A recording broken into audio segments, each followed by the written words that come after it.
Hey Bulldogs, welcome into the Student Athlete Spotlight presented by Coca-Cola. I'm John McAfoose. I'm happy to be joined by senior setter Corinne Meglic. Corinne, I appreciate you being here. Thank you for having me. I appreciate you. Well, let's start with the fact that you're a long way from home. You're a native of Green Bay, Wisconsin. What led to you coming all the way down to Alabama, and what was your process during the recruitment of choosing Samford University? Well, mainly I was starting the whole recruitment process when I was pretty young, like a sophomore in high school, so I was looking at a lot of different schools, but for me, I kind of wanted to go to a place that felt like home.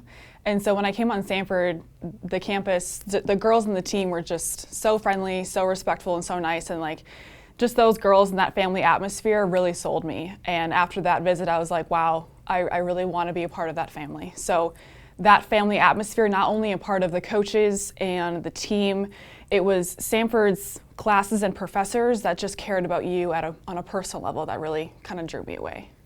Certainly, it's a strange fall for everyone, including volleyball. Your season's been postponed, hopeful to play in the spring. Yeah.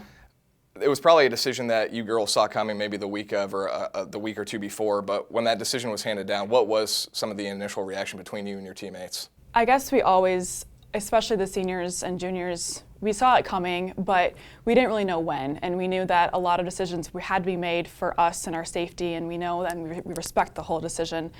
But it was hard. When we first heard it, I think we were all like, okay, what if now? Or what if we're playing in the spring? But I think once it kind of sunk into us, we were like, okay, we need to take it day by day, and we need to just take every opportunity that we can to get better. Especially in practice right now, we're just kind of getting better each and every day, no matter what it is. And so we know the unknown is very scary and kind of frustrating for us, but we're just kind of taking it day by day, and we're very thankful that we have our sisters by our side. Yeah, as you just mentioned, you are still practicing. How has that been affected by the decision? As of right now, we're only doing like 8 hours a week, so it's only like 2 or 3 practices a week and 2 or 3 workouts, so it's not terrible, but it is something. So every time we're in the weight room or in the gym, we're taking advantage of that time, and we're just making memories and getting better each day. It's not a lot of time, but we will get into more hours soon, but we're just thankful we have the court. It could be way worse, but we're just thankful.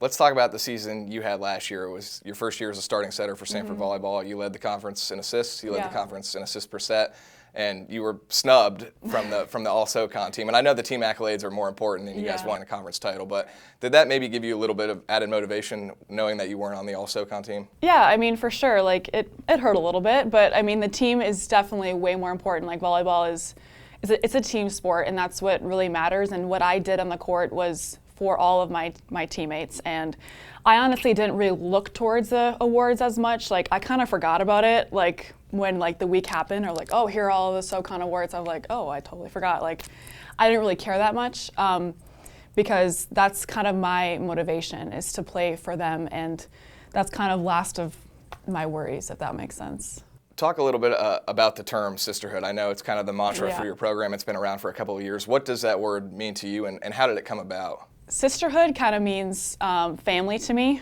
We've kind of talked about that for a while, but it kind of came when I was a sophomore, and the upperclassmen, all the captains, mainly had all of their things together, their school, their relationships, their family, volleyball. Everything was tight, and they had it all together. And so I was like, wow, I want to be like them. And so now that we're all in that position now, I'm just like, it all kind of happens for a reason. And so when that sisterhood and that family team really came together, that was when all of us, and especially in my class, were like, we want to keep this sisterhood together. We want to make sure everyone coming into this program is welcomed and loved, no matter who they are. And so that's kind of the tightness that we want to keep. Looking back at the last couple of years, what's maybe a story or a special memory that really sticks out in your mind? There's a lot, but 1 or 2 things that I want to keep forever. We always sing on the bus wherever we're going to the SoCon tournament or just any games that are far away. I know Elise Watford brought her karaoke mic, and she's unfortunately doing her master's now, but she would just go at it. We would always have dance parties on the bus, and we really, really got into it. So those memories I will always have with me. All right, we're going to end with some rapid fire questions. We're going to do 5 about you and then 5 about your teammates. Okay. All right, you ready? Yeah. First thing that pops in your head. Some of them are easy, some of them maybe put you on the spot a little bit, but all right. Any pets? I have 3 dogs. Names? Addie, Louie, and Archie. Favorite genre of music? I would have to say country. What's second place in that? I would just say pop. Pop, Yeah. okay. Favorite sport outside of volleyball? That's tough. I would have to say football to watch, but like football, like to play or watch? Both, you can do both. I would say football to watch, and then to play, I haven't gotten into it, but I want to start playing golf. Okay. Yeah. Favorite spot to eat in Birmingham? Jack Brown's Burger Place downtown. Good choice. Yeah. Dream job? Dream job, I would love to do marketing within athletic department or within a professional team. All right, we're gonna move on to teammates now. Messiest locker? I can't say myself because I'm very bad at just being organized in my locker, but I would have to say Sinclair because she just brings a lot of her clothes in there, and she has 2 lockers that she likes to use as of right now. Best dancer? This is tough. I would say Lauren Deaton for sure. How about worst dancer? Sierra Razor. I didn't have this one on a list, but since you talked about singing, who's the best singer? Ooh, I don't know. That's a good one. I mean, I haven't heard like all the freshmen sing yet, but let's see here. Brianna Holmes. Okay. Most likely to take a nap in the locker room? Sierra Razor. All right, last one. Teammate who thinks she's hilarious, but actually is not funny at all. Me. I'm just kidding. I don't know. This is. You kind of have to throw someone under the bus for this one a little I'm bit. gonna say myself. Lauren Deaton. I'm just kidding.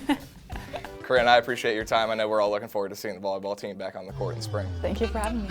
That's senior setter Corinne Meglic. I'm John McAfee. That'll do it for the Samford Student Athlete Spotlight presented by Coca-Cola.